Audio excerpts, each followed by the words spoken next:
আজকে বিয়েতে গিয়ে কি কি করলাম, কি কি খেলাম, এগুলোই আপনাদের সাথে শেয়ার করব। হ্যালো এভরিওয়ান, সবাইকে জুজু এন্ড আসসালামু আলাইকুম। আশা করি আপনারা সবাই ভালো আছেন। আপনাদের দোয়া এবং আশীর্বাদে আমিও ভালো আছি। সো আমি আমাদের ট্রেডিশনাল ড্রেস পরে রেডি হয়ে গেছি। আজকে আমাকে কেমন লাগতেছে এটা কিন্তু কমেন্ট করে বলবেন। বিয়েতে কিন্তু আমি একা যাচ্ছি না, আমাদের ফ্যামিলির সবাই মিলে যাচ্ছি।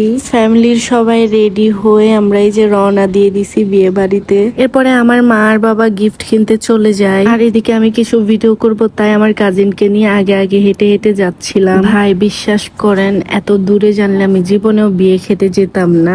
হাঁটতে হাঁটতে অবস্থা খারাপ হয়ে গেছিল, আবার আমি হাই হিল পরছিলাম। আর ওই রাস্তাটা এত বেশি খারাপ ছিল, ওদিকে কোনো গাড়ি যাচ্ছিল না, আর যেতেও পারবে না বলতে পারেন। বাই দা ওয়ে গাইস, আপনারা কে কোথা থেকে আমার ভিডিওটা দেখতেছেন অবশ্যই কমেন্ট করে বলবেন, আর আমার ভিডিওগুলো আপনাদের কাছে কেমন লাগে এটাও বলবেন। অনেকক্ষণ হাঁটাহাঁটির পরে একটা দোকানে গিয়ে স্পিড খাই, স্পিড খেয়ে আবারও হাঁটা শুরু করে দিই। দেখেন পুরা সিলিং রাস্তা, আর যেহেতু পাহাড় ছিল, উঁচু নিচু ছিল, দেখেন রাস্তাটা কি পরিমাণ ভাঙা।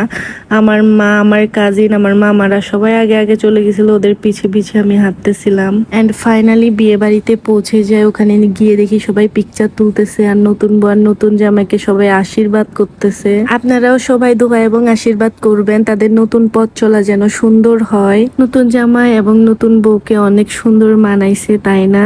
আপনাদের কাছে কেমন লাগতেছে অবশ্যই কমেন্ট করে বলবেন। আশীর্বাদের পর্ব শেষ হওয়ার পরে আমি আমার মামাদেরকে ছবি তুলে দিই, গিফটটা দিয়ে আমি নিজেও ছবি তুলেন কিছু ভিডিও করি। ভিডিওটা তো আই হোপ আপনারা সবাই দেখেই নিছেন, পেজে কালকে আমি আপলোড করে দিছি। এরপরে আমরা সবাই খেতে চলে যাই। এদিকে আমার বাবা আমাকে সার্ভ করতেছিল চিকেন, মাছ, ডিম, অনেক অনেক খাবার ছিল ভাই, এত নামও আমি জানি না। আর এদিকে আমার মামা এসে আমাকে ভিডিও করে দিচ্ছিল। আমার মামা বলতেছিল দে আমি তোকে ভিডিও করে দিই। কিভাবে কিভাবে জেনে আমার মামা এত ভালো হয়ে গেছে, নিজে থেকে আমাকে ভিডিও করে দিতে চাইতেছে। আমার বাবা আমাদের দুই বোনকে সার্ভ করে দিতেই ব্যস্ত, কখন খাবে এটার কোনো চিন্তাই নাই। এখানে ছিল শুকরের মাংস, মুরগি, ডিম, মাছ, আরো অনেক অনেক খাবার ছিল। এরপরে আমি খাওয়া শেষ করে উঠে একটা পান খাই, আর এদিকে নিজের ভিডিও করতেছিলাম, আর বাবার থেকে গাড়ির চাবিটা নিচ্ছিলাম, কারণ ভাই আমার আর হাঁটার মতো এনার্জি নাই। একটু হেঁটে যেতে কষ্ট হলেও ওখানে যাওয়ার পরে সব কষ্টই চলে যায়, কারণ জায়গাটা অনেক বেশি সুন্দর ছিল। চারপাশে পাহাড় আর পাহাড় ছিল। যারা পাহাড় প্রেমী আছেন তাদের তো এই জায়গাটা অনেক অনেক বেশি ভালো লাগবে। চারিপাশে যে উঁচু নিচু পাহাড়, তার উপর আকাশটা মেঘলা, মানে সবকিছু মিলে এত সুন্দর ছিল।